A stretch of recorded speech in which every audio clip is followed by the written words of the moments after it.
नमस्कार दोस्तों। एक बार शीतला माता ने सोचा कि देखूं तो सही धरती पर उनकी पूजा कौन करता है, कौन उन्हें मानता है। यह सब सोचकर शीतला माता एक बुढ़िया का रूप धारण करके राजस्थान के डुंगरी गांव में पहुंच गई और वहां जाकर उन्होंने देखा कि इस गांव में उनका कोई मंदिर नहीं है और ना ही कोई उनकी पूजा करता है। बुढ़िया बनी शीतला माता उस गांव की गलियों में घूम ही रही थी कि तभी एक औरत ने उबलते हुए चावलों की मांड को उतारकर नीचे फेंका और वह उबला हुआ पानी शीतला माता के ऊपर गिर गया, जिसके कारण माता के शरीर में छाले पड़ गए। तब शीतला माता के पूरे बदन में जलन होने लगी और वह जोर जोर से चिल्लाने लगी, अरे मैं जल गई, मेरा शरीर तप रहा है, कोई मेरी मदद करो। लेकिन उस गांव में किसी ने भी शीतला माता की मदद नहीं की, बल्कि लोग उन्हें देखकर हंसने लगे। ऐसे ही चीखते चिल्लाते हुए शीतला माता एक कुम्हारन के घर पहुंची। वह कुम्हारन अपने घर के बाहर बैठी थी। जब उसकी नजर शीतला माता पर पड़ी तो उसने सोचा, यह बुढ़िया तो काफी जल गई है। फिर उसने बुढ़िया माई के ऊपर ठंडा पानी डाला और बोली, हे माई, मेरे घर में रात की बनी हुई राबड़ी रखी है और थोड़ा दही भी है, तुम दही और राबड़ी खा लो, जिससे तुम्हारे शरीर को ठंडक मिलेगी। तब उस कुम्हारिन के कहे अनुसार उस बुढ़िया बनी हुई शीतला माता ने ठंडी राबड़ी और दही खाया और उनके शरीर को ठंडक मिल गई। फिर बुढ़िया माँ ने कुम्हारिन से कहा, मेरे सिर में जुएं पड़ गई हैं, तुम मेरी जुएं निकाल दो। कुम्हारिन ने उनकी जुएं निकालनी शुरू कर दी। तभी उसकी नजर बालों के अंदर छिपी हुई एक आंख पर पड़ी।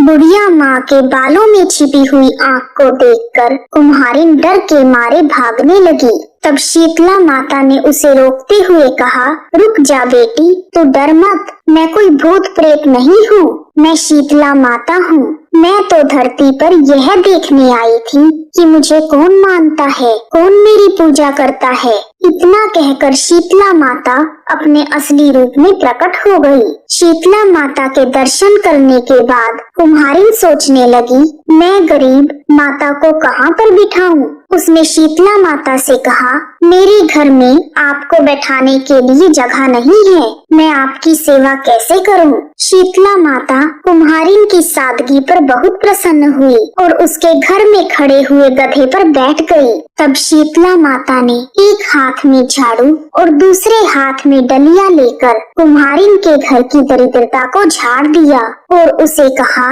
बेटी, मैं तुझ पर बहुत प्रसन्न हूँ, तुम मुझसे वरदान मांगो। तब कुम्हारिन ने हाथ जोड़कर कहा, हे माता, मेरी यही इच्छा है कि आप हमारे गांव में स्थापित होकर रहें और जो भी होली के बाद आने वाले सप्तमी या अष्टमी के दिन भक्ति भावना से आपकी पूजा करके बासी भोजन चढ़ाए, उसके घर की दरिद्रता को आप दूर कर दें। तब शीतला माता ने कुम्हारिन को वह सभी वरदान दिए और एक करवे में पानी देकर कहा कि इस पानी को अपने घर पर छिड़क दो, कल इस पूरे गांव में आग लग जाएगी, परंतु तुम्हारा घर नहीं जलेगा। इतना कहकर शीतला माता अंतर्ध्यान हो गई और माता के कहे अनुसार अगले दिन पूरे गांव में आग लग गई, परंतु उस कुम्हारिन का घर नहीं जला। जब राजा को यह बात पता चली तो उसने कुम्हारिन को राजमहल में बुलाया और उसे इसका कारण पूछा। तब कुम्हारिन ने शीतला माता के साथ हुई पूरी घटना राजा को बता दी। तब राजा ने पूरे नगर में शीतला माता की पूजा करने का ढिंढोरा पिटवाया और कहा कि होली के बाद आने वाले सप्तमी या अष्टमी के दिन शीतला माता की पूरी विधि विधान से पूजा करें और बासी भोजन चढ़ाएं। तभी से बसोड़ा का यह पर्व शुरू हुआ। बोलो शीतला मैया की जय। यदि आपको वीडियो पसंद आया है तो कमेंट बॉक्स में शीतला माता की जय अवश्य लिखिए। आप सभी का हार्दिक धन्यवाद। जय शीतला माता।